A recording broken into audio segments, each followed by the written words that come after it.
today I'm in Huntington Beach for the Vans U.S. Open of Surfing. Right here is Bob McKnight. He is Quiksilver.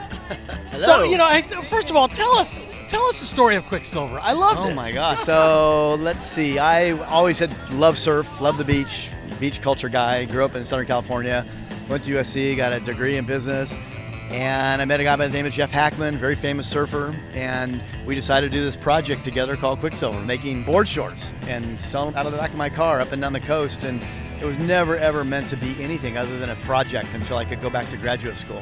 And for Jeff, the same. And then next thing you know, the whole surf culture really took hold in, say, the mid-'70s, early '80s, and it just exploded into what we now is modern surf culture, heritage, whatever you want to call it.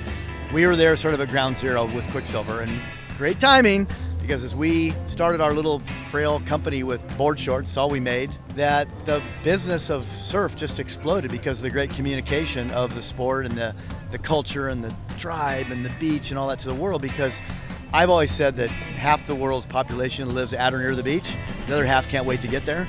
Everybody loves the beach, so all we had to do was connect great product, connect into the surf shops, stay true to it, and that's where we had the explosion of Quiksilver. So I think I heard you say you thought this was going to be like a 2-year project.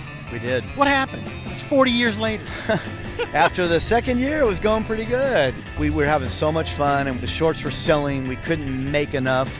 Your extra 1-year plan kept going for 37 or 8 more years. Yeah, exactly. Yeah, right. So we're talking like $1 billion or more? $2.5 billion at our biggest. Wow. Yeah. Some advice you could give to entrepreneurs? A couple things, but I'd say the first thing is just be really leery about partners. I do a lot of advice or whatever to young kids come in, and I like to make myself available. I teach a lot of classes at school, SC and UC Irvine and Stanford and all that. But one of the things the lessons you learn is that partners can be really tough. So choose them carefully. If you're going to start a company, it's best to just go borrow money from your parents or rich uncle or whatever it is. But it's when you have a partnership, then all of a sudden you're in a dynamic where anything and everything can go wrong. Whether it's dispute over how to run the business. One guy has the money, one guy doesn't. One guy has a mean girlfriend, wife. It's just the dynamic completely changed. I'm always really leery when people tell me about that they're forming a partnership or they have partners. I want to just totally vet that with them before they go forward. I just think that's really. I've seen so many partnerships explode, not only in my own world, but in all the surf companies and just companies at large. Number two, I would say that there's good timing. There's no such thing as good timing or bad timing. If you have a product that's hot and it's different and something unique, get it out to the marketplace. Don't wait to a particular date. Don't wait for the next season. Don't wait for anything. Just get it out, because the best timing of a product is any time that you're ready to go, if it's that spectacular. And the third thing is, I just think that in business, you have to have a sense of humor. I mean, there's the plan that you master out of school, or you master getting ready to do your thing, the game plan with the cash flow and ups and downs and how you're going to do it, and how many products, this whole manifesto you have. And this 1 minute into the game, the whole plan's thrown out the door because everything changes. So be willing to pivot. Yeah, you have to be quick on your feet, and you definitely have to have a sense of humor, because I can tell you the stuff that's happened to me personally and to the company and to all of our employees and all of our assets all around the world on a daily basis is just astounding, where you just go oh my God, you can't make this up. No, true story. What is the worst mistake you've ever made? Buying a company called Rossignol. Why? Well, it's a great brand. We bought it in the early 2000s. Still is a great brand. It was bad timing. We hit a really bad snow season in Europe where Rossignol does all its business. It just crushed us, left us a lot of debt that we inherited, and it just made it tough for us for the next 10 years of running our company and paying all this debt off, and that's probably the only real big one. We made mistakes all the way along. You always do. But that one was a bone crusher.